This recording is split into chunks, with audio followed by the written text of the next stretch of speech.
Today I'm with Pattern Principle to discuss manorialism and how it affected the sexual market and what manorialism was. Welcome, Pattern Principle. Could you tell us a little bit about yourself? Yeah, sure. Yeah, thanks for having me. It's nice to be here. I just as a brief context, I can give. I am just a contributor. I am just a lay person of someone who's looking back through time and really taking a specialized look at what worked the best for Europeans and their people, and maybe some of the incentives that really helped us that I think we have forgotten and we have attached maybe to some ideas that we think are bad. But manorialism today, that's where I try to specialize, and that's something that I think is applicable to our people on almost every layer. Excellent. So what was manorialism? Yeah, and that's I think yeah, so I think it would be good just in brief. Manorialism is really, if we take the context, so everyone likes to think of the manor in a historical context. So Rome, where it had reached its dominance, its scaffolding and everything, and when it came to its commerce, when it came to its distributed means of moving legions, all of that fell away for its own reasons. And that's a separate conversation. But what was left behind was really just the skeletal framework for what made Europe work so well, which was the manor.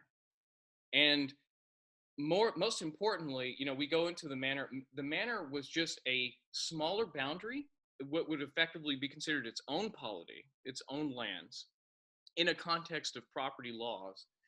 And its people inside of it were structured in the predictable way. So there's manorialism because that term aims to define the relationship, the social and economic relationship that quote unquote peasants would have to their lords.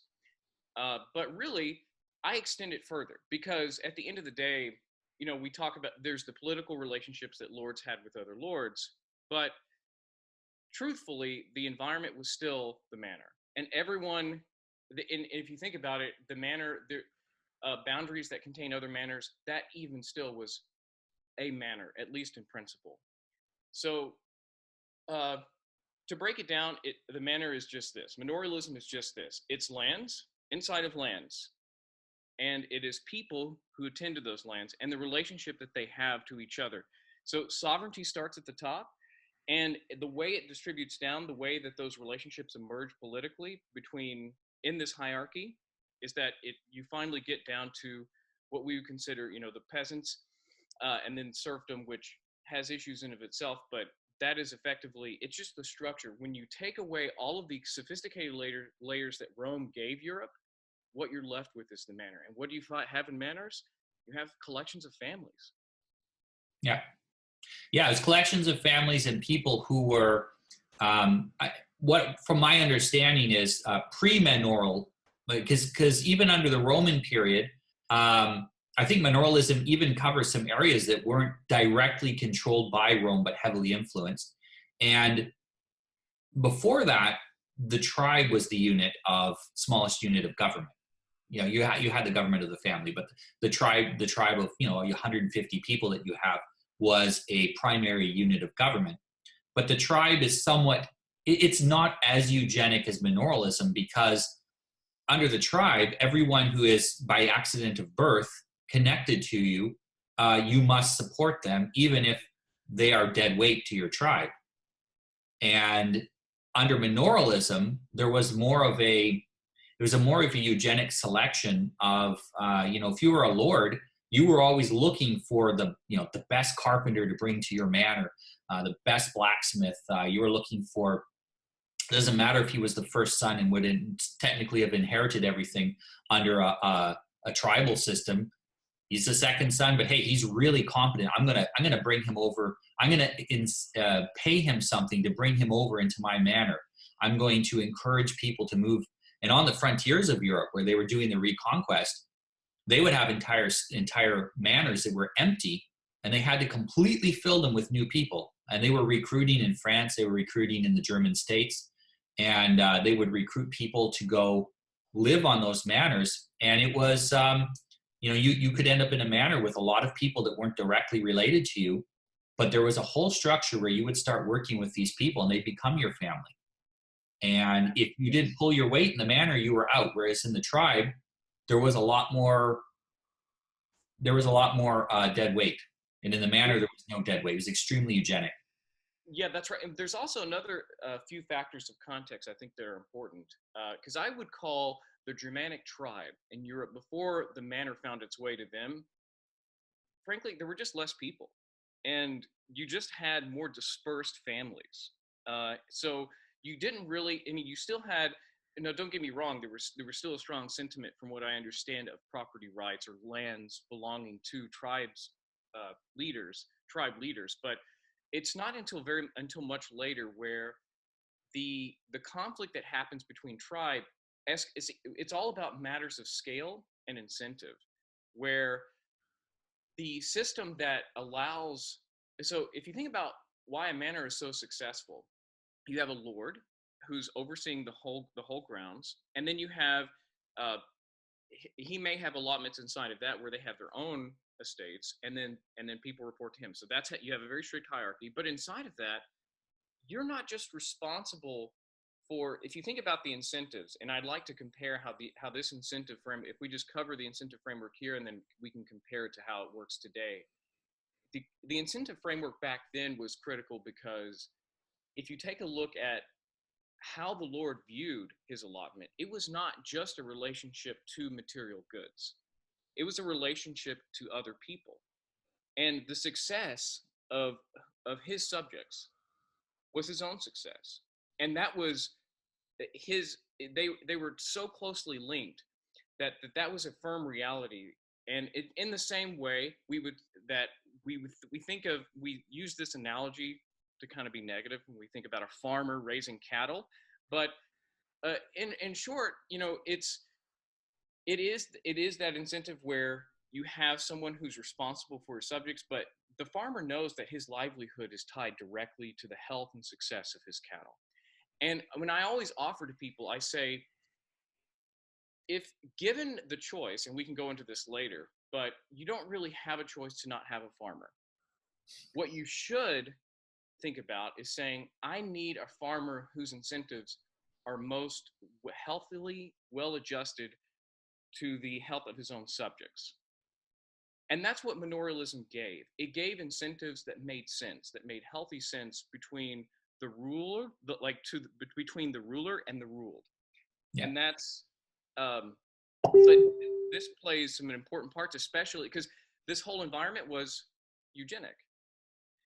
The reason that I'm putting an emphasis on the relationship between the ruler and the ruled is that the better off that his subjects were, the better off he became.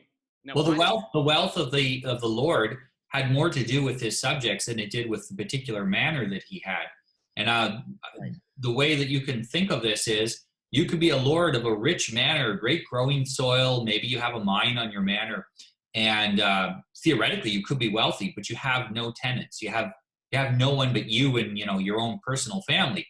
How wealthy are you?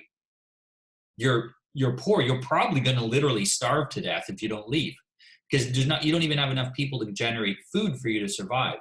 And so you had to physically protect your mineral subjects, and you had to make sure that they were happy or they would leave. And the more competent they were, the more happy you had to make them, because they were more likely to be poached by another lord who would look to hire them over to his manor. There was a competition between lords for the better tenants, and this benefited the tenants massively. This took them basically from being dirt farmers to having some sort of a status. 100%. And I can't drive this home enough, where this system, because your tenants could leave, and that is an essential part of this accountability, is that this is truly a market and rule. That's what we're looking at. We're looking at polities who are competing for even better conditions for their own subjects, because as their welfare improves, so does your own, and because it's their lifeline. And I should have broken this out earlier. Yes, it's true. Historically, what did peasants or people who report to a lord spend most of their time doing? Well, they spent most of their time providing for essential needs. That includes farming, right? Most of their time was spent farming. or making clothes. There were some craftsmen, because that's another critical part of this, is that given the context, manors were, for the most part, self-sufficient in terms of their essential needs. Trade did happen, but trade offered commerce that was a bit, that was everything on top. Those were the luxury goods that really enhanced your standard of living.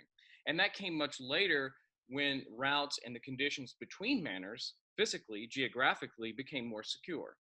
When kingdoms were able to establish more firmer boundaries or borders to control traffic, or to at least secure traffic between those smaller polities that are manors as they grew too.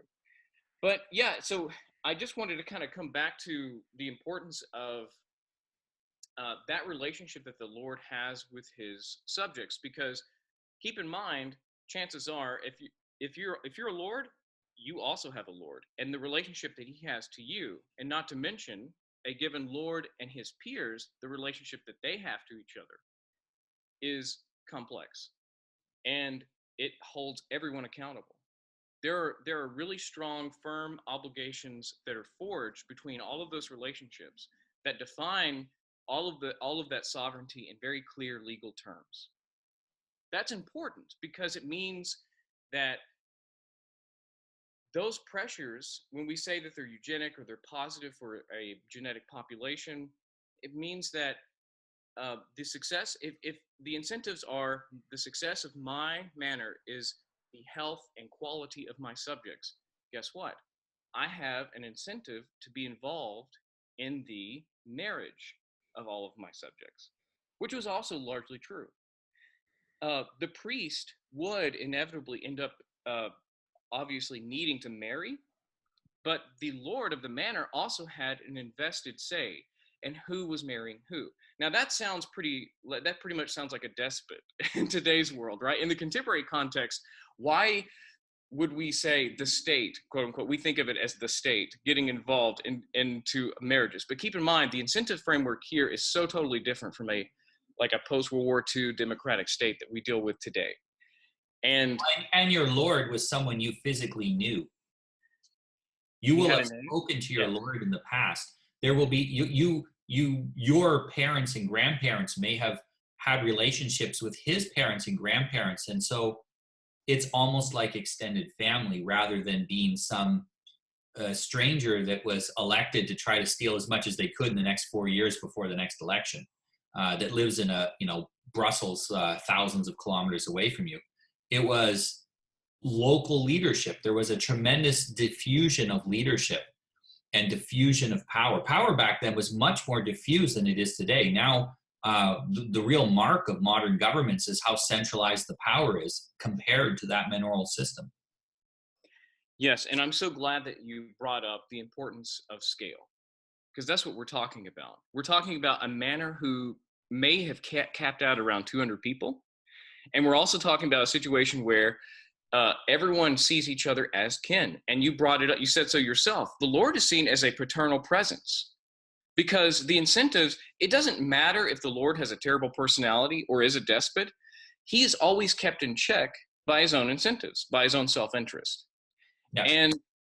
And that's the way that I like to think about things, is that system emerged out of necessity, but it was good in the sense that you could have the most terrible personality as a ruler, but it functioned just as well as if you had a very benevolent lord. Maybe not just as well, but it functioned. Yeah. Meaning that, and if it didn't, you lost a sufficient number, maybe not all, but you'd lose a sufficient number of your peasants that you couldn't make your obligations to the lord above you, or to your. They also had defensive obligations to the manors around them. They couldn't meet those obligations to their neighbors or to their lord above them, and they would lose their position. And that happened a lot. There were a lot of there was an entire ex-noble class that had lost their lands, and that was an entire class of people that just didn't do a good enough job running their manor and lost their lands. That's right. And I always like to bring that back to a very personal analogy in a modern context that we can understand. Because all we're talking about is property rights. That's it. We're talking about how property rights are handled in space and time, or how they subdivide land in space and time. So here's an example. If you're in a suburb and I don't know, let's say that you join some kind of housing association, or you make an agreement with your neighbors that says, I'm only going to let my grass grow so tall. And let's say your grass grows taller than that. Well, your neglect of your own lands is pissing off your peers.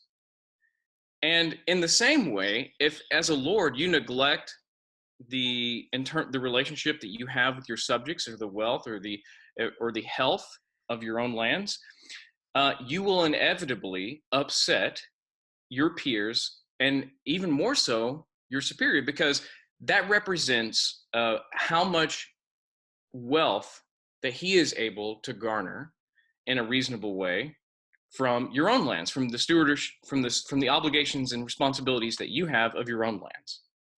So that those relationships can't be emphasized enough in terms of property rights in that framework. This was, thank you, Rome. You left that behind. It was very useful. We were able to go ahead and structure a manner. That was the skeleton that we had left behind. That was great. To a large extent, it was structured after the way that the Roman army would have a Roman. They had a certain kind of city that they would create with retired officers, and they would take the structure from the officer corps and the men, and they would form their own cities. And that Rome would put these all over their territory, because it meant that there was a bastion of veterans that would prevent uprising from the locals. And that worked so well that eventually the locals copied the idea as well. And it really meets a lot of the same qualifications as the Manorialism. It's very, very similar.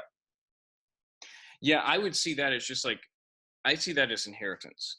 Yeah. Inheritance of law. That's what I see it, just like precedence of law, and just building up that body of social organizations and norms that the Europeans eventually they internalized.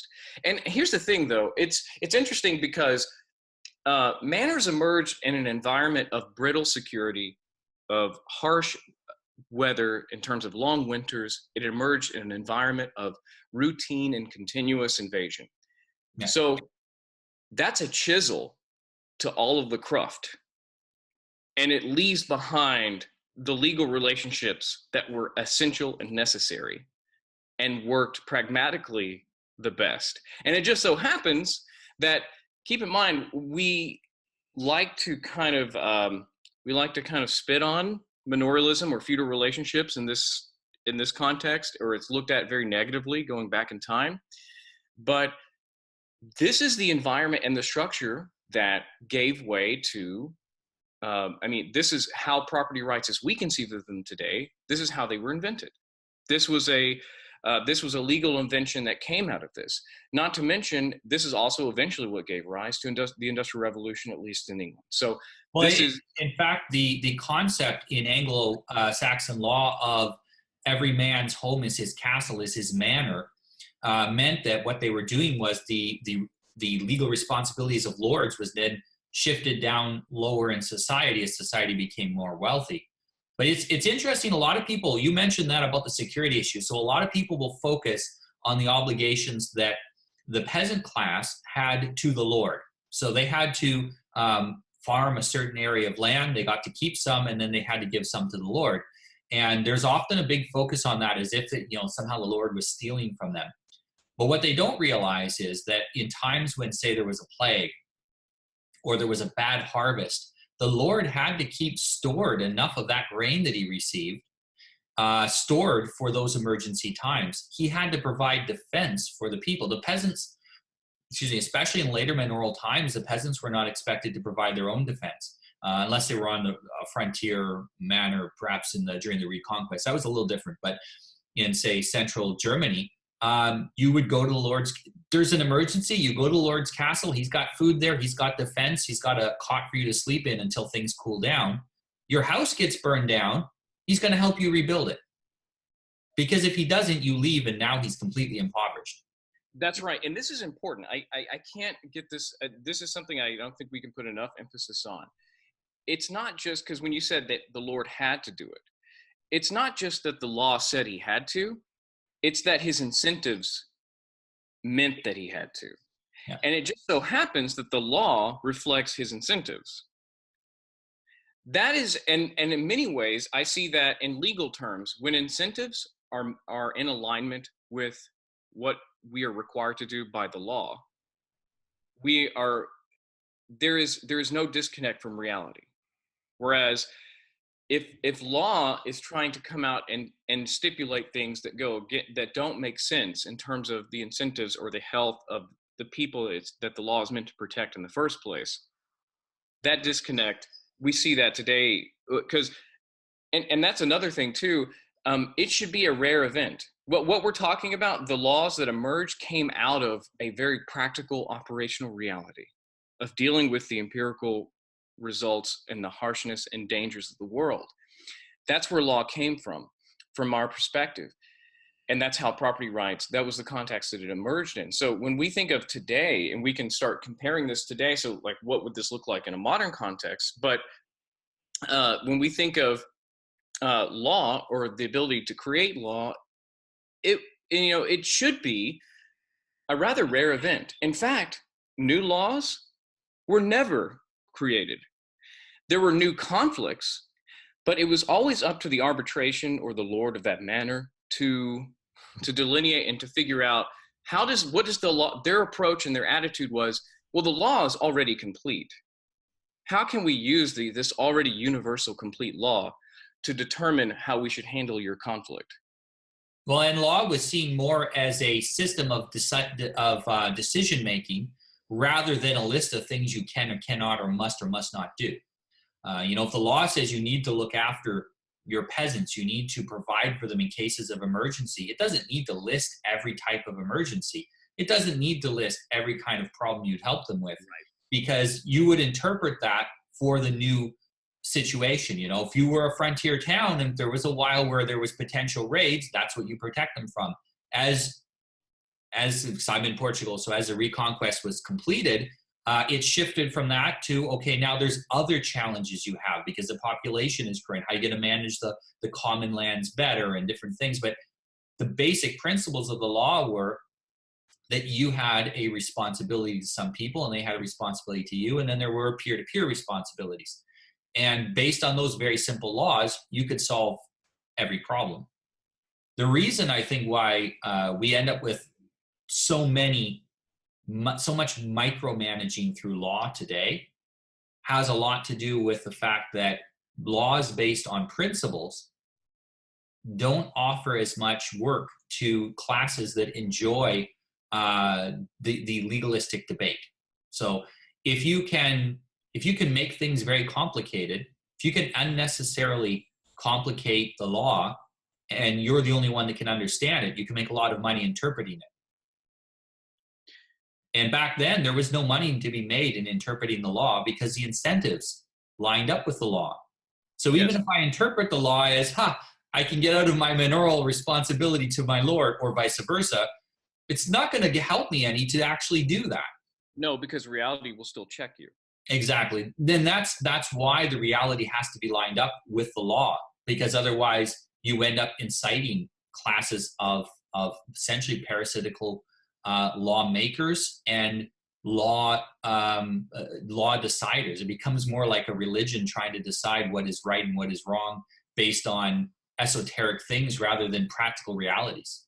Well, yeah, that's why abstractions can be used as a weapon. Mm-hmm. Abstractions that are meant to inject themselves as ways to make fuzzy the relationship that law has with reality.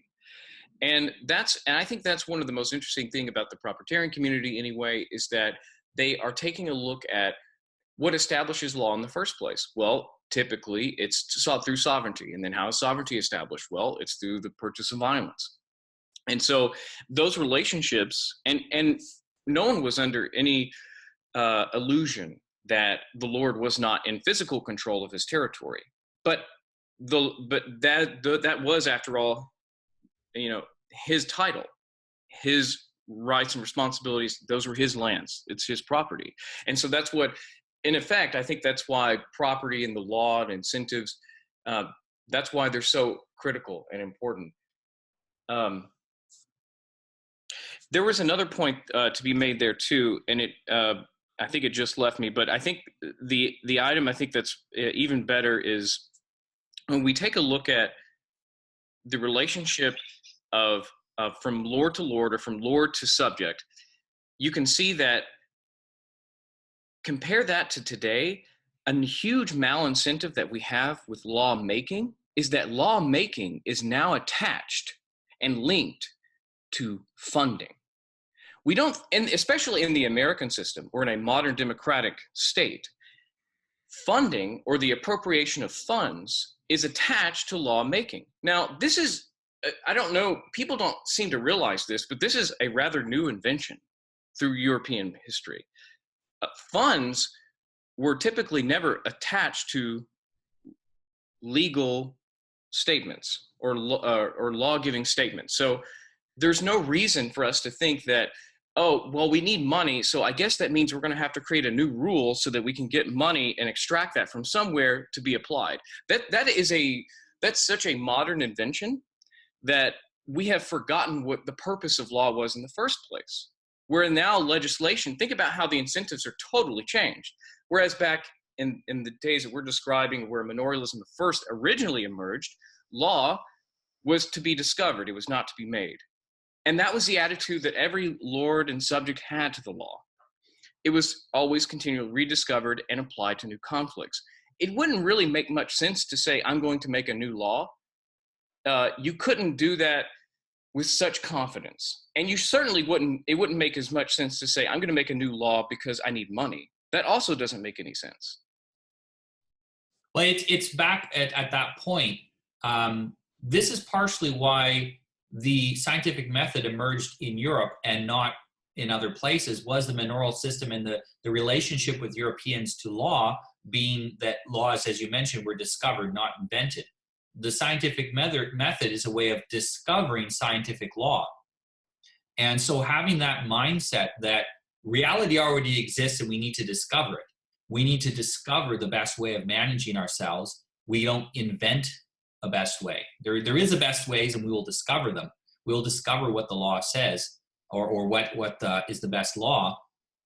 That is really affected for a long time the European method of thinking about things, and you will even see this in business. It's you want to discover how to reach your clients. Inventing an entire new way to reach your clients isn't really something that happens, and it's very different now they're trying to, we'll invent a problem, then we'll invent a solution, and when that makes things worse, we'll invent another solution, and you get this chain reaction because people are not following natural law. Right, and that's where the methodology is wrong. That's what, from my perspective, as someone who is a reader and an amateur, but still nonetheless a reader, that's what propertarianism is trying to do. It's trying to say, here's a methodology for proper discovery of what the law means. And that has a context of empiricism, meaning what is the biology of your polity? Like, who makes up your manor? That is probably going to play a huge factor into what laws are discovered. If the composition of your manor changes, then it might slightly change what is the law. Well, how much you take into account the opinions of your peasants would depend on how intelligent your peasants were and what experience they'd had in the past. And so if you're, as you progress and your peasants become, because it's a eugenic system that increased European IQ, and as that happens, you may find that it's more wise to take into consideration their opinions on the issues that they're concerned with, such as the farming and the management of the land. Whereas if you had a lower, if you had a bunch of IQ 85 peasants, you may organize slightly differently. They would have less say and less independence in how they manage things. But the basic rules are the same. The laws and who's responsible for what stays the same. But it's very flexible that way. It is, right, as far as, because agency is also connected to law. As far as like how flexible your autonomy is connected to your agency. And all of this is in the context of the law is meant to describe it. It's descriptive. Another item that I think is important is when we're taking a look at the law as it plays out between manners, I think it's essential to take a second to think about how does, well, that's another topic, but if we want to start comparing like the contemporary manner, like if we want to start looking at that and thinking about how this is, okay, it just hit me. There's an emotional reaction that I think is pretty common among like post-Enlightenment that Europeans will have to what we're talking about, because what we're talking about is farming people, and domesticating people, domestication of people. People have, especially very strong, independent, high agency individuals will have a negative emotional response to that. And I would like to address that just very briefly. The reason that manorialism or feudalism and those arrangements are perceived so negatively is that we don't like to think of ourselves. We don't like to dehumanize ourselves. We don't like to think of ourselves as something less than sovereign. And I get that. The reality, though, is that something is always farming you. It may not be a lord whose name you know and their family that you're close with, that you live in a village with, but something's farming you. You don't really get it. It could be nature that is farming you, in which That's case exactly. you're being farmed as a wild animal. You're being managed as a wild animal, but you're still being farmed by something. You're still having your genetics shaped by an external force. That's right. And so that's why I want to expose this lie. The lie is you don't get an option called I am not farmed. You don't get an option called I am not exposed to eugenic pressures or genetic pressures. So that's unfortunate, because I think a lot is, and I can speak from an American perspective, Americans are going to be very resistant to thinking of themselves as being domesticated or farmed. But if you tell them you don't, but see, that's the lie. That's the lie. That is an essential lie, that we have to say, no, you don't get a choice of who or what's farming you. It's either, you're right, it's either nature, or it's someone you don't know, or maybe you do know. Those are your options. Well, and you have either a benevolent or malevolent farmer that's farming you. And there are some people that just want to see the world burn, and they're perfectly happy to get a hold of a farm and steal what they can, and then off they go to somewhere else. In the meantime, you as the poor, person that's actually connected deeply and rooted in that area end up suffering the results of it. And we've seen that happen many times in history. 100%. And one of the critical items of having that kind of parasitic relationship, the only way that a ruler can truly have that kind of parasitic relationship to any polity or any group of subjects, is if he is anonymously doing this. So lords who are anonymous to us, and now I'm kind of segueing into how things work today, even in the American system or in any kind of modern democratic state, we have lords, you just don't know who they are. And you also don't know how they're parasitizing you, but you know how logistically, but you don't know what happens to the extracted wealth.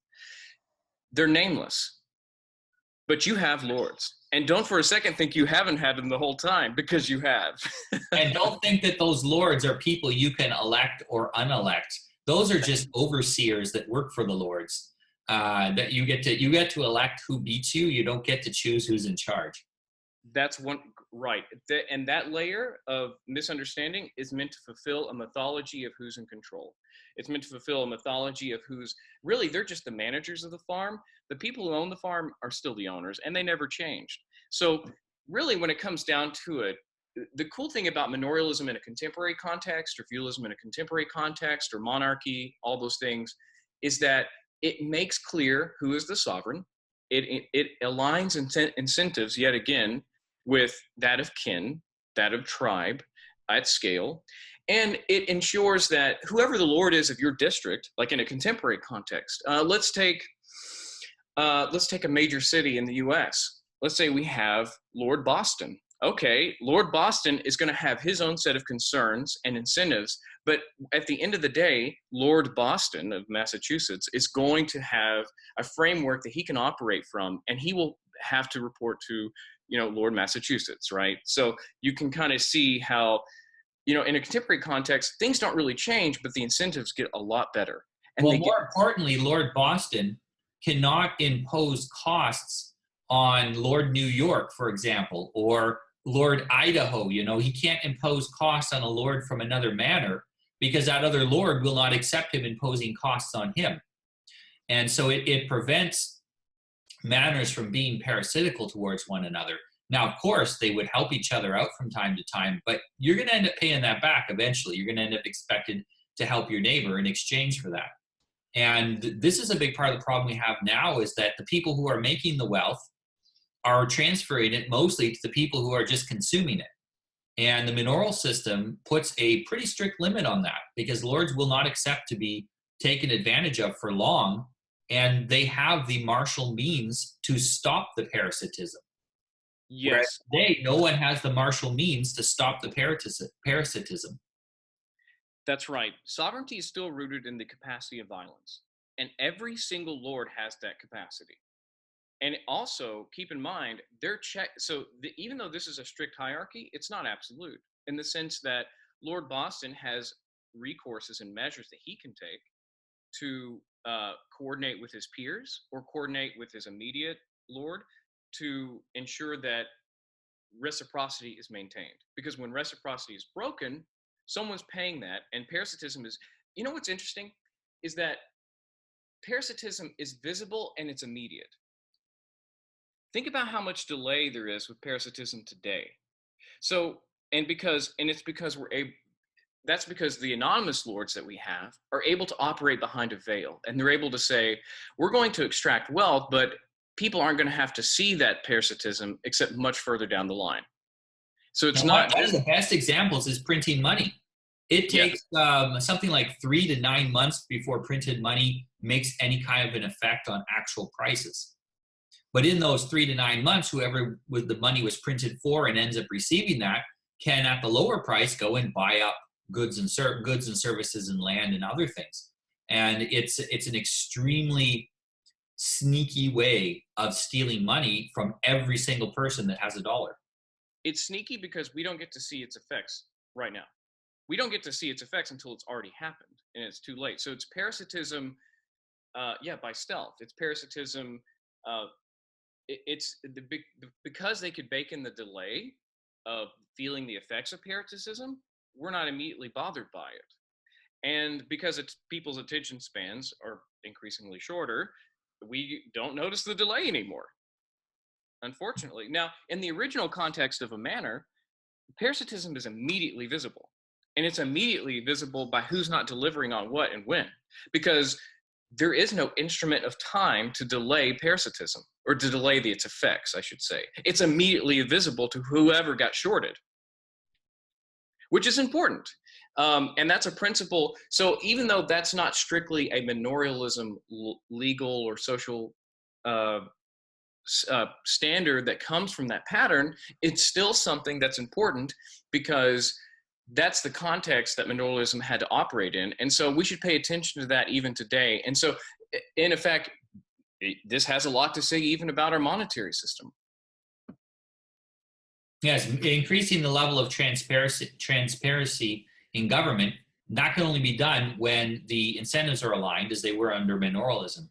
And even then, to a large extent, the way we could replicate that today would be exactly what a lot of people have been talking about, is covenant communities, which are essentially, to a large extent, returning that idea of manorialism. Somewhat, yeah. And this is where, okay, and I'm going to use some libertarian terms because I think that will be accessible. What we're talking about, and I'm not the first to suggest it. I'm by no means by the first. Many libertarian authors have suggested that what I'm describing, in effect, was not a state. These were private law arrangements. meaning if everything was truly based in property rights and in constitutions of agreement, right, or obligations of agreement in law, then what we're strictly describing is we're describing private law governance, because that's how sovereignty emerges. What we have today is not necessarily that. There are distinct differences, but that's a critical point to keep in mind. And when we think about like a private law polity or the covenant, this idea of a covenant community, it's, you know, that's where we're probably going to end up heading. I mean, we can take we can take a look at late stage Rome, right? We can take a look at that. We're all very familiar with this analogy, but if you think you're in late stage empire and all the scaffolding is threatened to be removed again, what do you think is left? Even in America, even in North America, or in mostly any Western civilization, there's still a strong understanding of property rights. And left to its own devices, left to people's interactions, inevitably what you will have is, if the late stage empire falls away, what you're left with is property rights relationships.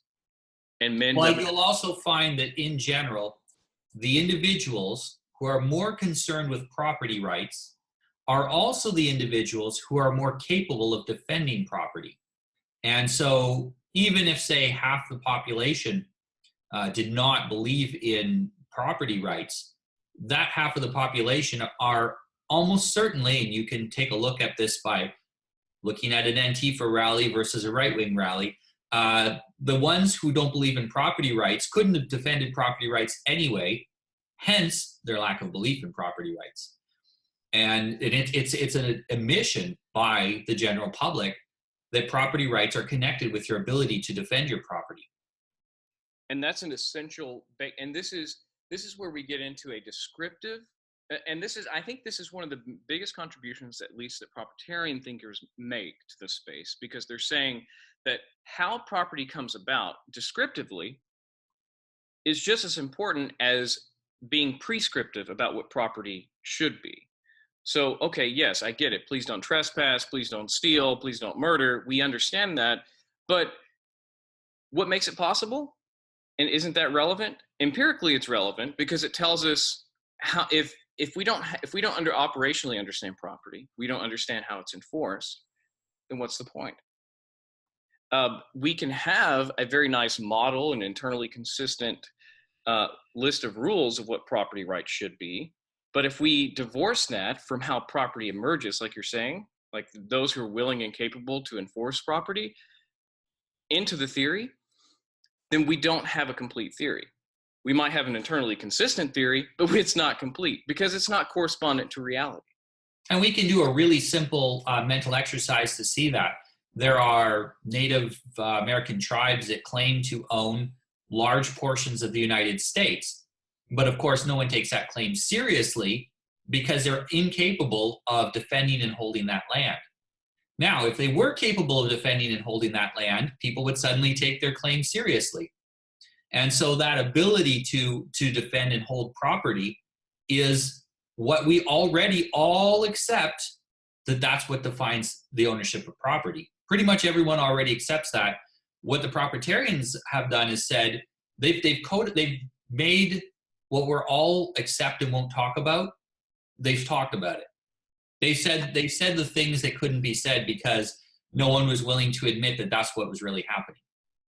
But it's the way of things really are. As you mentioned, law is discovered. Proprietarianism is discovering the full extent of property law. Yes, and I was just, thank you. That's it. That's the punctuation on that statement, right? That is, in effect, yes, it's all about discovery of what already works. Yeah. And instead of coming from, and that's really what I see, and that's a whole nother topic. It's a little bit of a stray, but as far as covenant communities and private law societies, they will, when we're talking about manorialism, we're talking about what naturally emerged. And we're talking about what naturally emerged with people of European descent. So that is a predictable outcome. And if we understand it, then we can cut through a lot of the pain of getting there again if we have to get there again in terms of social organization, political organization, etc. We're just simply formalizing, and this is kind of harkens back to maybe some of Moldbug's original neo-reactionary stuff, but we're just simply formalizing what already works. So and I think one big difference between in Manorialism, the times of Manorialism, they were limited by one very important factor, and that was communication. And that's part of why the Manors had so much independent ability. If you were attacked, you didn't have time to, there was no way to contact the king and say, hey, should we mount a defense? What should we do? There had to be a diffused power so they could make diffused decisions. Today, we have powerful communication, so you can form your group, you can form your community, and you don't all have to live exactly side by side. Physical proximity is still extremely valuable, especially if things go sideways. But you can get a lot of the benefits of community by forming them, and they can be people that are not physically present in your life. Now, that will never be as strong as an in real life group. And an in real life group will never be as strong as a group that shares and defends a specific piece of land. However, there's no excuse for any of us to be completely atomized. We need to invest time and money in joining together. We're either going to join together or cease to exist. And we do not need to unite in one gigantic glob.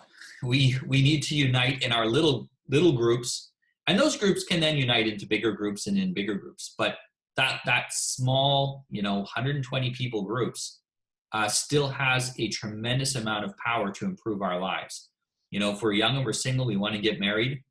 If we're trying to go it alone, without any friends, without anyone to guide us or help us to look, we're doing dangerous stuff, because that's how you end up with bad matches. That's how you end up never getting married, because you don't find someone. And that joining together, that gives us a tremendous power, whether it be to get a job, whether it be to get a spouse, whether it be to to find a new place to live. We got to start networking with each other and making those friendships and making those connections and starting to have obligations to each other again. It's extremely important for rebuilding a society and being ready so that when Rome collapses, we're not left out in the dark. And it's great because we already have a template that tells us what did work, which is fantastic. And we can move forward with that without throwing out, the baby with the bathwater. You said something really critical that's so important to Manorialism that I think we should cover, because it's so applicable to a lot of these topics, and that's physical proximity. Physical proximity, we know, right? So if we define a polity as just some kind of entity that has a monopoly of violence on a territory, right? If that is a polity, and that relationship is because there's a property title there, like on a manor. This is important because this is also by accident. I think this is the context of an accident in Europe, but the automobile wasn't there in this context. Now, this seems like a strange point to make. Like, what does this have to do with anything that we've talked about so far? But it's actually very important because it deals with infrastructure. What we're talking about, the reason that this is so critical is that when you have the ability, I'm going to take America or maybe even Canada as an example. If populations are easily connected and spread out because we have easy access to very large road systems that connect those populations, then here's an even better example. Then there are cascading effects that we don't consider, that Manorialism worked very well with, because things were more proximate to each other physically, just closer together. So if you have roads connecting all these spaces, this has a very real impact, and I'm going to make the case for that here, on energy, lifestyle, health, marriage, and relationships. So let me talk about that just briefly. If things are spread out, so take, for example, if you look at just a normal commercial setting in the United States, a department store, the number of people that occupy, think about the number of people that can fill that store, like think about the square footage they take up inside of the department store, that has to be matched physically by that many number of parking spaces.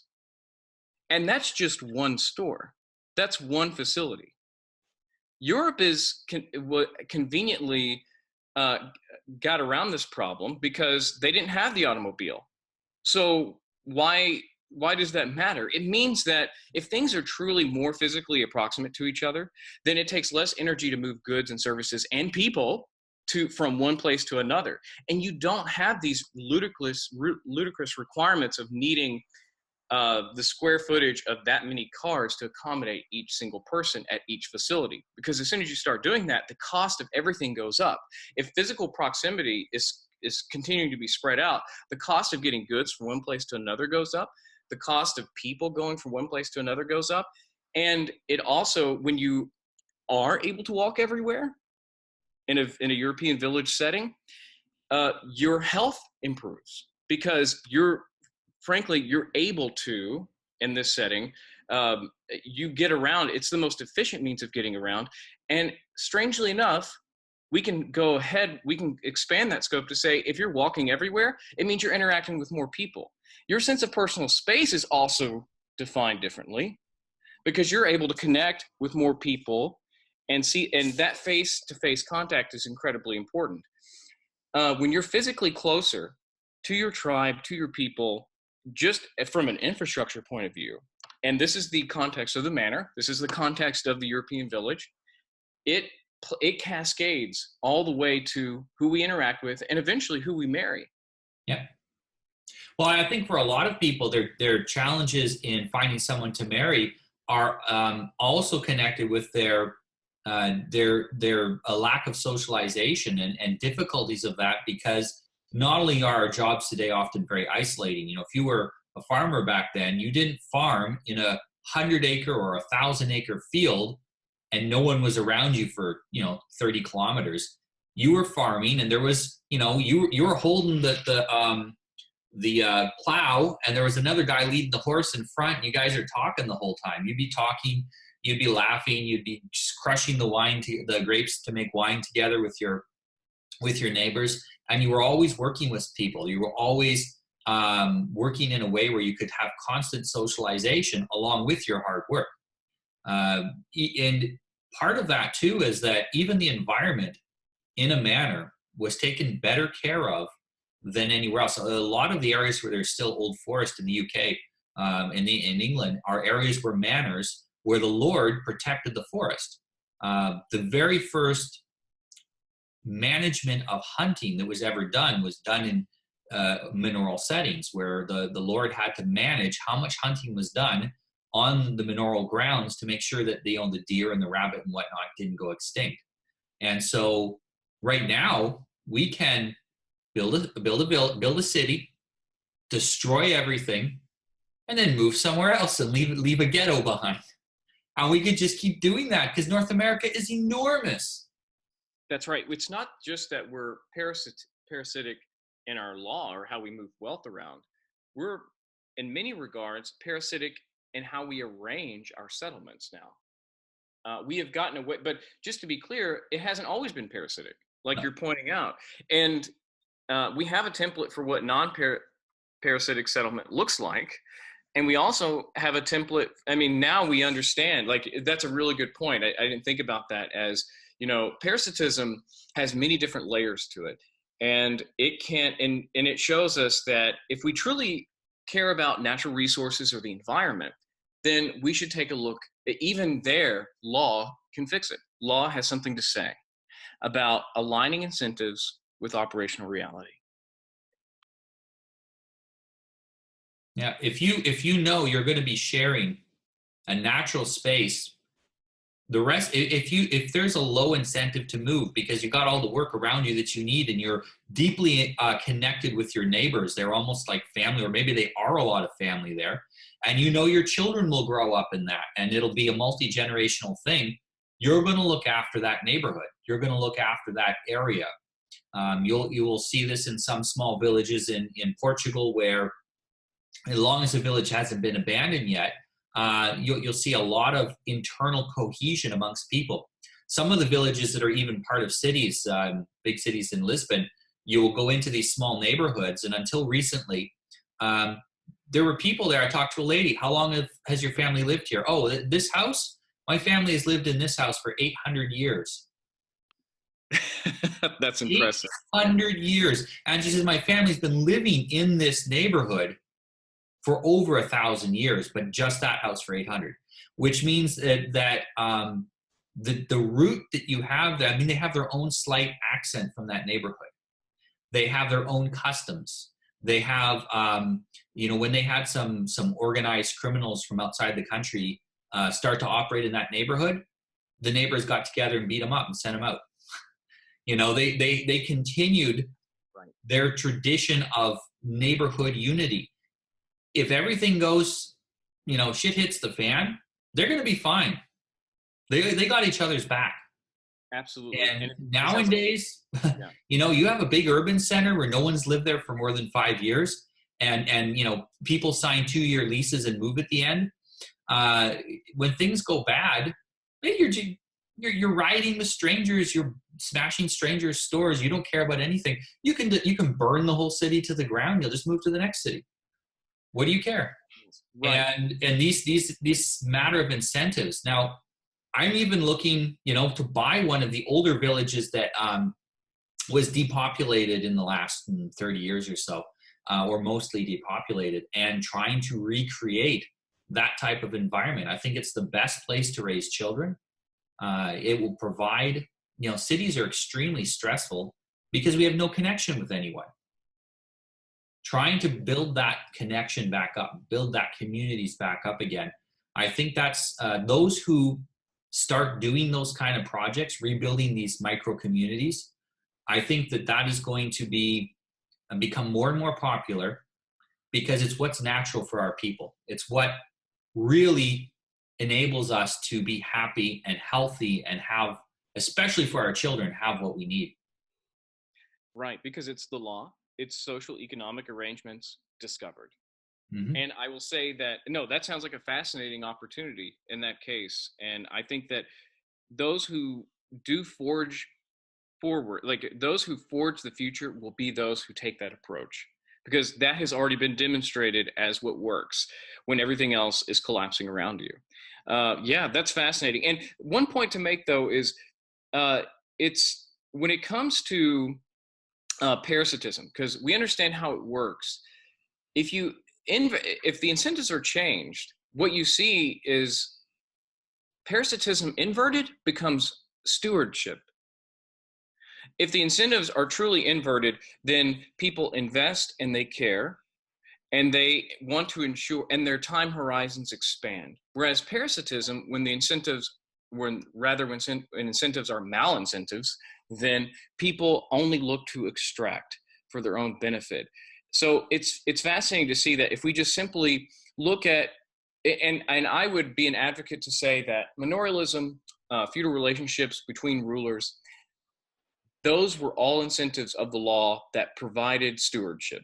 And stewardship of what? It was stewardship of the commons, really.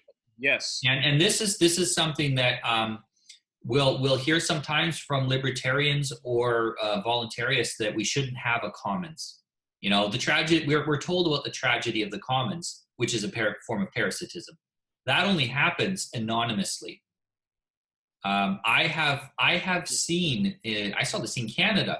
People litter, and people, tell them, hey, you pick that up and throw it in the garbage. I'm going to punch you in the face because this is my neighborhood and I don't like you littering all over the place and making it ugly. When you have a group that's small enough where they can exert sufficient pressure on each other, you don't have tragedies of the commons, because you can't do that to your neighbor who you've known all your life and who has been part of your family for 100 years. You just can't do that, especially since you're going to have to interact with these people for the rest of your life and your children for the rest of their lives. It changes drastically the incentives, and that is the only way to eliminate the tragedy of the commons. It's not possible to eliminate the commons. That's right. And it's not possible to eliminate the commons because descriptively we can discover it and we see how it works. even in a model of, let's say, a Robinson Crusoe libertarian mental exercise, we can still point out where the commons are necessary and how they're constructed.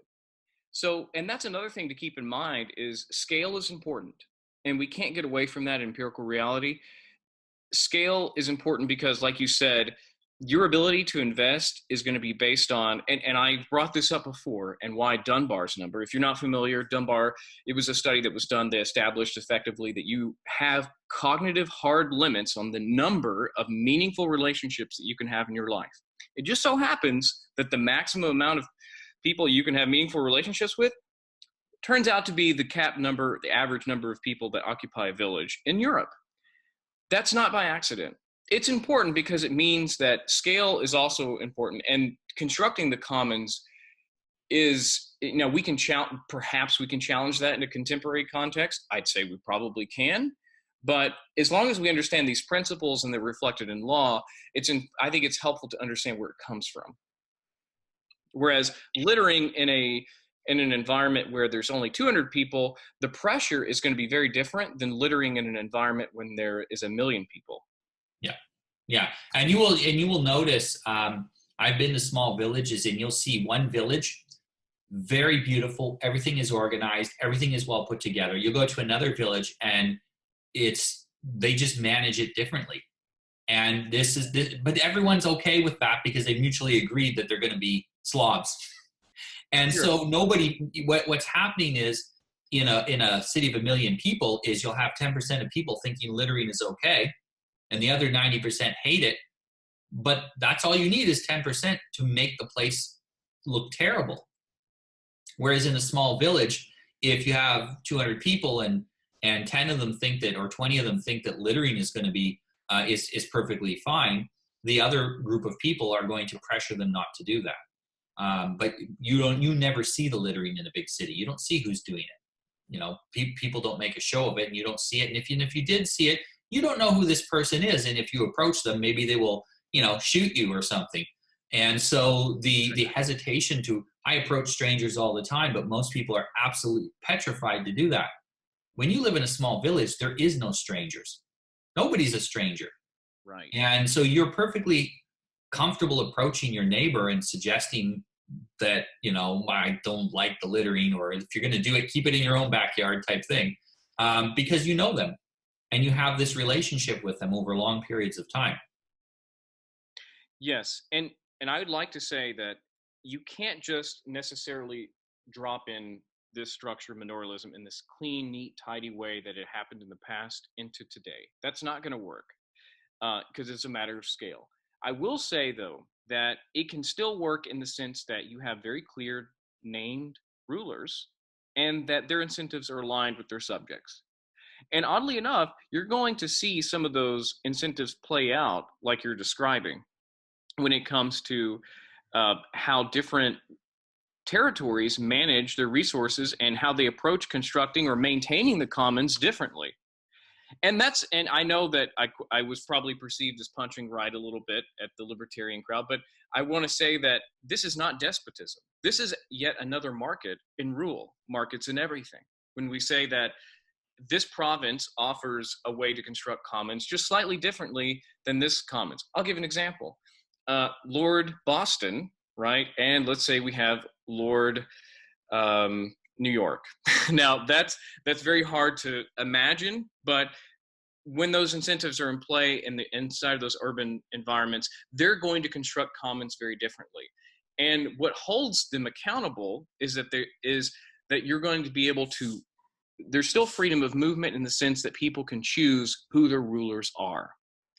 And if the angle is you don't have an option called no rulers, then simply select the one that is going to accommodate your pursuits in life to the best of its ability, and that still facilitates a larger polity of all of these lords or these of lordships coming together to meet and effectively establishing aristocracy and eventually a crown. But the point of this is that this template of structure and law is totally applicable to today, and I think it's a contemporary solution to an age-old. I mean, it's not. It's actually a timeless solution to a contemporary problem.